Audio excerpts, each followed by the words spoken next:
Hello guys, കുറെ നാളായല്ലോ നമ്മളൊരു video കേട്ടിട്ട്. ഇന്ന് നമ്മൾ എവിടെ പോകുന്ന വെച്ച് കഴിഞ്ഞാൽ അതൊരു വലിയ കഥയാണ്. എന്തോന്ന് വെച്ച് കഴിഞ്ഞാൽ ഇന്ന് ഉച്ചയ്ക്ക് ഞാൻ മുട്ട പൊരിക്കുമായിരുന്നേ. മുട്ട പൊരിച്ചോണ്ടിരുന്നപ്പം ചേച്ചിയൊക്കെ വന്നതാണ്. അപ്പൊ ഞാൻ മുട്ട പൊരിച്ച് ഒരു സൈഡ് വെന്തു, മുട്ടയുടെ ഒരു സൈഡ് വെന്തപ്പം ഇവളെ എൻ്റെ അടുത്ത് പറഞ്ഞു, നീ ഇത് പൊട്ടാതെ തിരിച്ചിട്ട് കഴിഞ്ഞാൽ ഞാൻ നിനക്ക് ഇന്നൊരു മന്തി മേടിച്ചു തരാണ്. ഞാൻ വളരെ മിടുക്കിയായതുകൊണ്ട് ഇത് പൊട്ടാതെ ഞാൻ തിരിച്ചിട്ടു.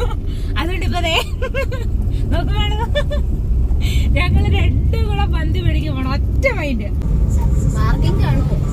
നോക്കാം, പാർക്കിംഗ് ഇല്ലെങ്കിലും നീ ഇന്ന് മന്തി മേടിച്ചു തരണം.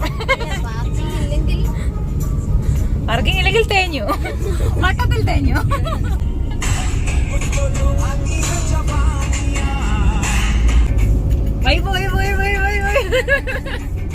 ഗൈസ്, നിങ്ങൾക്ക് ഒരു കാര്യം അറിയാം, എനിക്ക് നാളെ എക്സാം.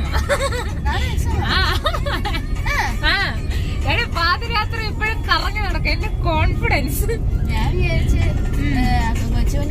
ഇല്ല എനിക്കുണ്ട് 3 ദിവസം തുടങ്ങുന്നു. 2 എക്സാം ഇതുണ്ട്.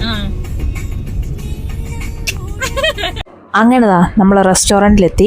കറങ്ങിയൊക്കെ മെനു വരുന്നുണ്ടോ? ഇതെല്ലാം വെറുതെ എഡിറ്റിന് വേണ്ടി മാത്രം.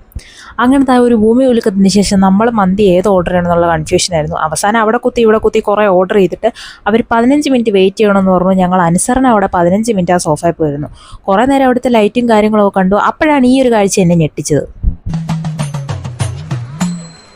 രമേശിന്റെ മരിച്ചേ പറഞ്ഞില്ല ഞങ്ങളോട്.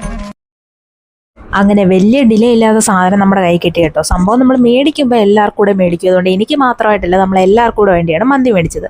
മാളുവിനോടൊരു താങ്ക്സും പറഞ്ഞു, അൽറാസിയോടൊരു ബായും പറഞ്ഞു. നമ്മൾ അവിടെ നിന്ന് നേരെ ഇറങ്ങി നമുക്കിനി വീട്ടിൽ പോകണം.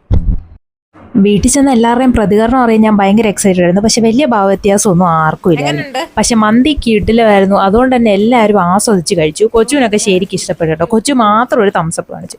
അപ്പോൾ ഇത്രേ ഉള്ളൂ. അടുത്തൊരു വീഡിയോ ആയിട്ട് വീണ്ടും വരാം. ചാച്ചാ.